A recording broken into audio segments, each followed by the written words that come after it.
Okay, this is what's next. We have the trumpet part, right? Sophia came in, brought her horn, did some decent work, commendable work. Sounds good. And we have what I did is recorded two different parts. Uh, and what Logic will do every time you record a new part, what it does is it will automatically start cataloging the parts. Now, as you begin to catalog some of the parts, and it says take one, take two, take three, and a lot of people just like to kind of play the same thing over and over and over again, because what it allows them to do is kind of go back and put together what we call comp tracks. Comp is going to be short for composite, meaning we can take different elements of each take and make a composite take. Here, it's pretty simple. It's just two tracks. So the first part, let's go back and see what happened here.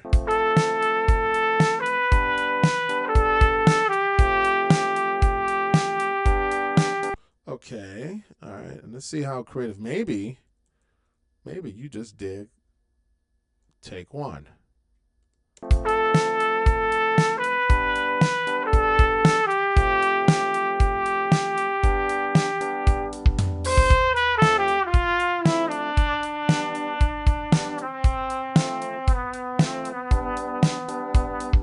Okay, let's take one. So if you go here, right, you see the little down arrow. I can click and say I want to hear what happened on take two. Let's hear what happened on take two.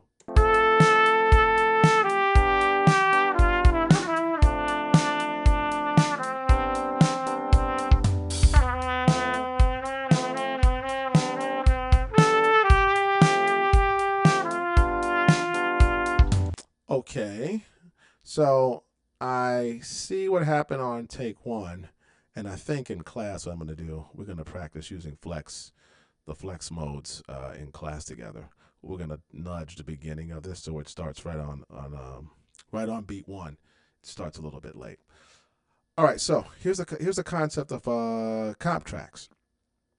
I can take some of track one. We'll experiment here. And you see what happens? As soon as I go to track one, it checkerboards. There'll never be any overlap happening here. So what I have right here is track one, and the rest of this is track two. All right, so let me see what we have so far. This is track one, track two, and it's being reflected in this main take that's up here.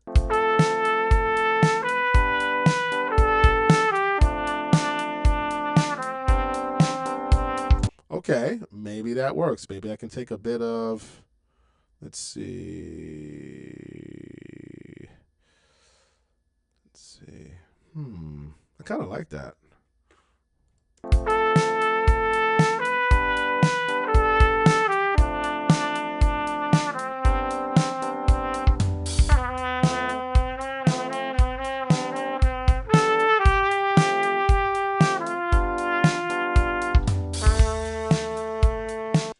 You know what? I mean, that was a happy accident. My first, I was just going to experiment, but that might work for me. So this is a good way to kind of figure out, how we're going to start using these comp takes, because you're going to be using this as you record your vocals and some of your guitar parts. There'll be certain parts of certain tracks that you don't like, and certain parts that you do, and you can kind of take various elements and put together what we call a comp take. Let me see. Let me go back one more time.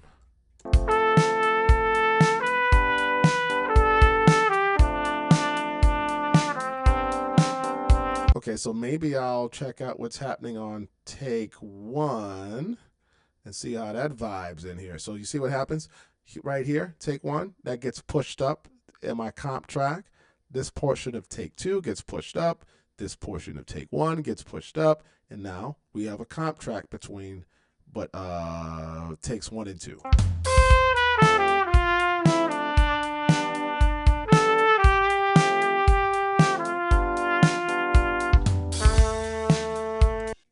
I mean, that could work. That could very well work. So here's the other part of it.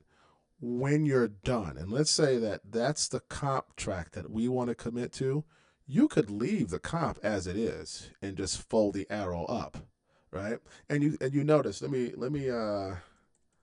you can see where what Logic does. It automatically puts these little fades in the sections. Now this, I mean, I would have probably gone and edited this a little bit more because you kind of hear that's slightly a comp, but nevertheless we're doing this as practice so we can start using this comp track concept.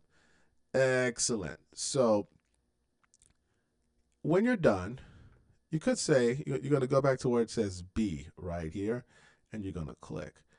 You have the option of leaving it as it is, or you could say this: I want to export the active comp to a new track, right? And what happens is everything that happens here is now on its own track. That's right here, right? Comp track B. This is what down here. And if I want to, I can just mute this and just use this track as the main trumpet track. I'm going to undo that, right? You also have the option of saying, let's see, you can flatten and merge, right? And what it does is it doesn't move anything. It just takes that comp where it says comp B and puts it into one track. The problem with that is that I lose. I'm gonna Command Z that. I lose access to take one and take two just in case I change my mind. So that's what you're going to do with the trumpet solo. You're going to kind of just fidget around and mess with it, and maybe you like, parts of track one, take two, and you see I checkerboarded this bad boy and kind of got lucky, right? Yeah, great. That is the trumpet part. We're going to move on to the next thing right now.